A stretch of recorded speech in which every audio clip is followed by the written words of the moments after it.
আমরা এরকম দুইজনে হাত ধরাধরি করে হাঁটতে পারবো।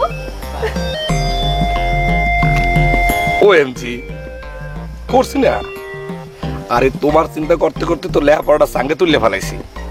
আমি যখনই পড়তে বসি তখনই তোমার চিন্তাটা মাথার ভিতরে হাইন্দা যায়, পড়া সবকিছু ভুলে যাই, কিছু মনে থাকে না, বোঝে না বোকাটা।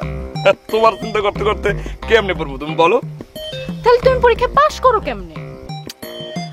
আরে আমি যে পরীক্ষায় পাশ করি এই কথা তোমার কইছে কেন? পাশ করার কোনো উপায় আছে? আমার আব্বা আমার নাম রাখছে কি? লাড্ডু। লাড্ডু নাম কে রাখছে বোঝে না বোকাটা। কিন্তু শুনো, এবার কিন্তু তোমার পাশ করণই লাগবে, মন দিয়া পড়তে হইব তোমারে।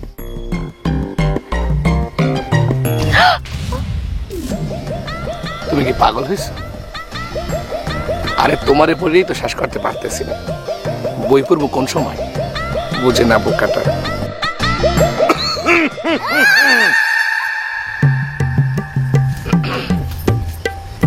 ভাই চিনছেন আমারে? ওএমজি চিনবো না কেন? আপনার সঙ্গে আমার ফার্স্টে দেখা হয়েছিল, ঠিক বলছি না? এই যে চুইটি গোবারি চিনতেছিলেন না, আমি চিনা দিলাম যে আপনারে। হয় হয় হয়, সেটা অবশ্য ঠিক বলছেন। চুইটি বেগম, নতুন একটা পোলা পাইলেই তো তোমার মাথাটা বিগড়ে যায়। বরিশাল্লা বাইরে কিছু খাইতে দিছো? এটা তোমার চিন্তা করানোর দরকার নাই, তুমি যাও। দেখছেন ভাই, কিছু কইলেই একদম আটকা মাথাটা বিগড়ে যায়। আচ্ছা ভাই কয় না আমি ওরে খারাপ কিছু কইছি কইন? হ্যাঁ এই লাড্ডু, তুমি ওই বদমাইশের কোনো কথাই শুনবা না। দেখছেন দেখছেন, কথায় কথায় চাইতে যায়। তা চুইটি বেগম তোমার যে বিস্কুট আর চানাচুর দিছিলাম খাইছো? তোমারই আমি তোর বিস্কুট আর সানাসুর, বিস্কুট আর সানাসুর গুড়া গুড়া করে আমি তোর মুখে মারমু। দেখছেন দেখছেন ভাই, কইছি না মাথাটা একদম আটকা গরম হয়ে যায়। চুইটি বেগম, এই সেই স্যান্ডেল না আমি আর হাবু যে 200 টাকা দিয়ে কিনা দিছিলাম, এখনো চকচক করতেছে, সুন্দর আছে। তুমি যাও তো, যাও করতেছি, যাও। কেমন মাথাটা আটকা গরম হয়ে যায়। শুনো চুটি বেগম, তুমি বাড়ির ভিতরে গিয়া তেল পানি মাথায় দাও, মাথাটা ঠান্ডা করো। আমি এই বরিশাল্লা বাইরে নিয়ে একটু বাড়িটা ঘুরে দেখাই। আসেন ভাই আসেন। নো নো নো, মেলা প্যাক এখানে। ভাবি ভাবি, সাবু তো লাড্ডুর মাথাটা খারাপ করে ফেলাইতেছে, আবল তাবল মুখে যাইতেছে তাই কইতেছে। লাড্ডু তুই বিগড়ে যায় আমার কি হইব ভাবি? কই বদমাশটা কই? ওরে মি এক পচট কোনে মইরা 42টা দাঁত ফেলাই দিবা।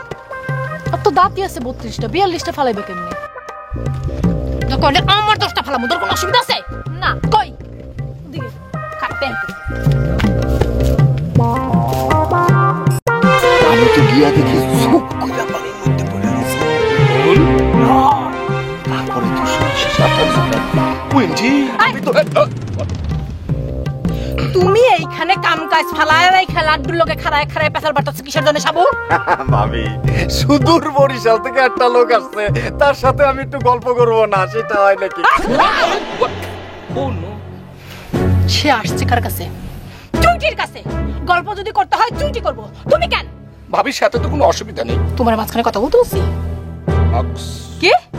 এইরকম অক্সমক্স কইতেই আছে সেই তখন থেকে, আমি নিজেও বুঝি না। তোমারে কি মাঝখানে কথা কইতে কইছি? বুঝি না। কামলা কষালে সারা জীবন কামলার মতোই রাখতে হয়, নইলে কামলারা মাথায় চড়ে বসে, এটা জানো না তুমি? নো ভাবি, আপনি এসব কি কইতেছেন? ঠিকই কইতেছি। তোমারে হলদি গুঁড়া করতে দিছিলাম না? দিছিলেন।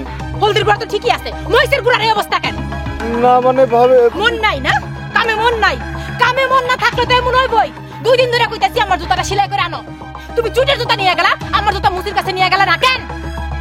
ভাবি ভাবি ভাবি কইরা কোনো লাভ নাই। মুসির কাছে নাম দিতে পারতা, তুমি নিজে সেলাই করতা, যেটাকে মুসির দিতাম সেটাকে তোমার দিতাম, তুমি মুসির কাম করতা। রাইট এবড়া কাম কামটা মুড়িয়ে খা।